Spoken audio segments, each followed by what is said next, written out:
STPचं मलनिःसरण केंद्राचं आणि क्षेपणभूमीचं आरक्षण आहे। आणि ही खाजगी स्वरूपाची जमीन जरी असली तरी या ठिकाणी 41 ह्या इमारती 2006 ते 2012 या कालावधीमध्ये अनधिकृतरित्या बांधल्या गेलेल्या आहेत आणि ह्या आरक्षित जागेवर बांधल्या गेलेल्या असल्याने आणि तसेच NGT राष्ट्रीय हरित लवाद आहे त्या ठिकाणी महापालिकेच्या विरोधात STP किंवा मलनिःसरणाचं काम व्यवस्थित होत नसल्यामुळे तक्रारी दाखल झालेल्या होत्या आणि महापालिकेला दंडात्मक कार्यवाही देखील केली होती।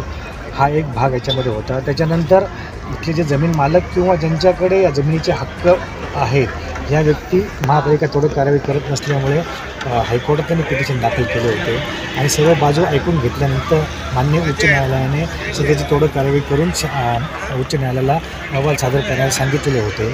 या आदेशाच्या विरुद्ध इथले जे नागरिक आहेत त्या नागरिकांनी सुप्रीम कोर्टामध्ये दाद मागितलेली होती।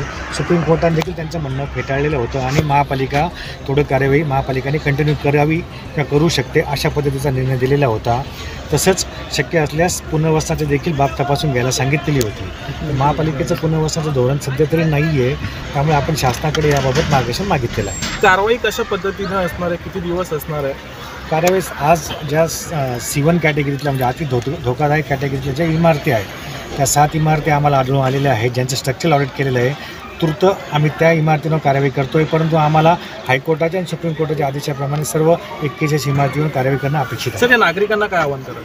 नागरिकांना आम्ही हेच आवाहन करतो आहे की या ठिकाणी आपला रहिवास आहे, आपण अनधिकृत बांधकाम झालेल्या इमारतींमध्ये आपण नोटराइज डॉक्युमेंट असेल किंवा इतर कोणत्याही दस्तऐवजाच्या अंतर्गत आपण पट्टा सदनिका खरेदी केली आहे याबाबत महापालिका आपल्याला सर्टिफिकेट देणार आहे, करून देणार आहे, जेणेकरून भविष्यात ज्यावेळी पुनर्वसन किंवा इतर कोणत्याही प्रकारचा मोबदला देण्याची कार्यवाही जमीन मालकांवर किंवा शासन निश्चित करेल त्यावेळेस आपल्याला ह्या सर्टिफिकेटचा आपल्या रहिवासाचा पुरावा म्हणून याचा नक्कीच फायदा होणार आहे आणि त्याच्यामुळे आपल्याला आपले हक्क अबाधित राहणार आहेत। त्यामुळे या धोकादायक इमारतीमधील रहिवास आपण तात्काळ खाली करावा।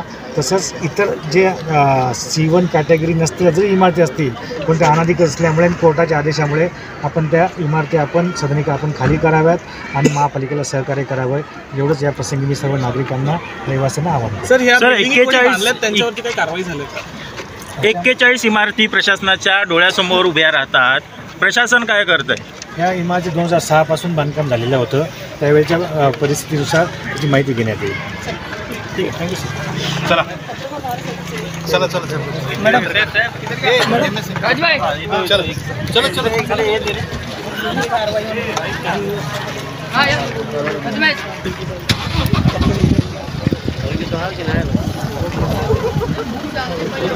निकल जाएंगे। अरे आप साइड हो जाओ, आप साइड में हो जाओ।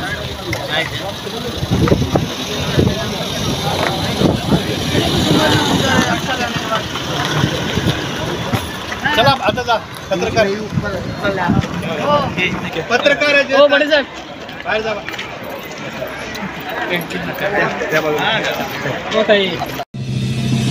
Thanks for watching. Search India 24 news पर बने रहें।